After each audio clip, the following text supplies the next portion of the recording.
ஹர ஹர சங்கர ஜய ஜய சங்கர ஹர ஹர சங்கர ஜய ஜய.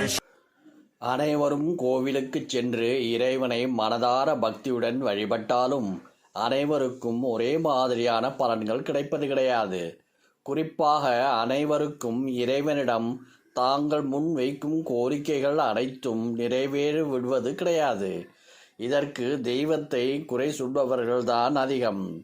கோவிலில் நாம் கடைபிடிக்கும் தவறான வழிபாட்டு முறைகள்தான் நம்முடைய வேண்டுதல்கள், வழிபாடுகள், பூஜைகள் பலன் அளிக்காமல் போவதற்கு முக்கியமான காரணம் என பலருக்கும் தெரிவது கிடையாது. கோவிலில் எந்த முறையில் எந்த இடத்தில் நின்று வழிபட்டால் நம்முடைய வேண்டுதல் நிறைவேறும் என்பதை நாம் இங்கு தெரிந்து கொள்ளலாம்.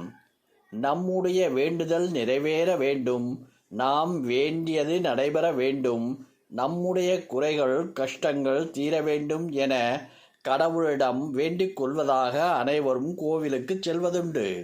சிலருக்கு தினமும் கோவிலுக்கு செல்லும் பழக்கம் இருக்கும்.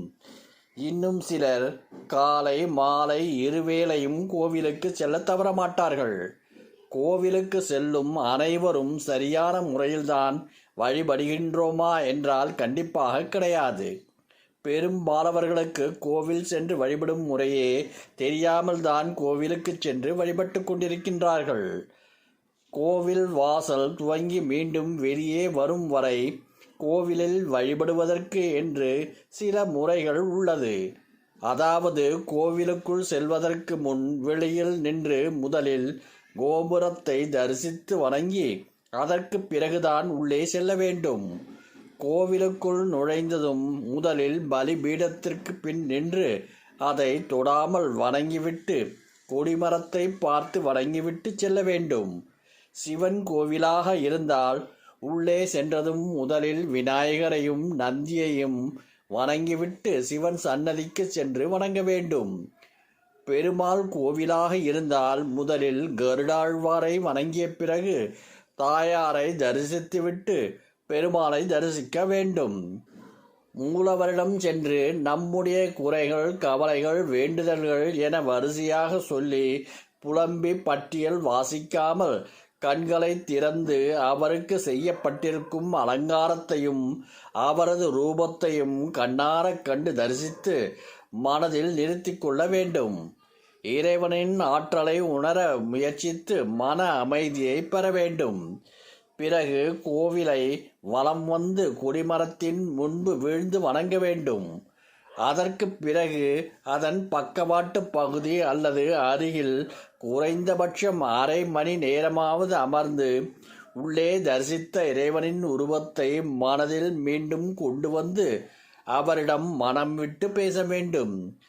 இதுவே கோவிலில் சென்று வழிபடும் சரியான முறையாகும். இப்படி வழிபட்டால் மட்டுமே நம்முடைய வேண்டுதல்கள் இறைவனின் காதில் விழுந்து அவை நிறைவேற அவரின் அருள் கிடைக்கும். கோவிலுக்குள் வழிபடும் முறை என்று இருப்பது போல எந்த இடத்தில் நின்று இறைவனை வழிபட்டால் நம்முடைய வேண்டுதல் உடனடியாக நிறைவேறும் என்பதற்கு ஒரு முறை உள்ளது.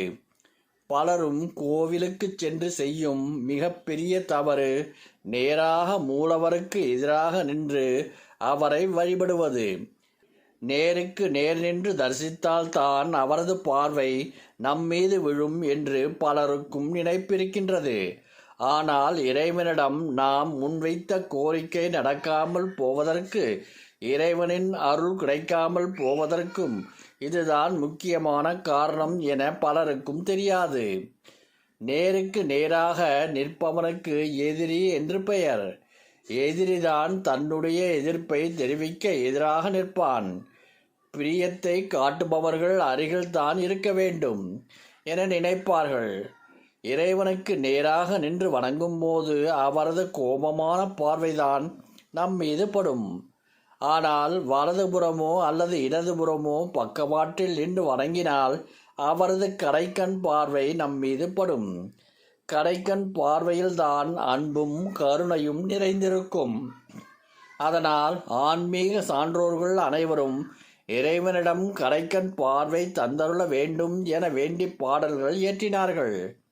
அபிராமி அந்தாதியில் கூட அன்னையின் கடைக்கண் பார்வைதான் அறிவு, செல்வம், திடமான மனது, ஆரோக்கியம், ஆயுள் என அனைத்தையும் தரும் என அபிராமி பட்டர் பாடினார்.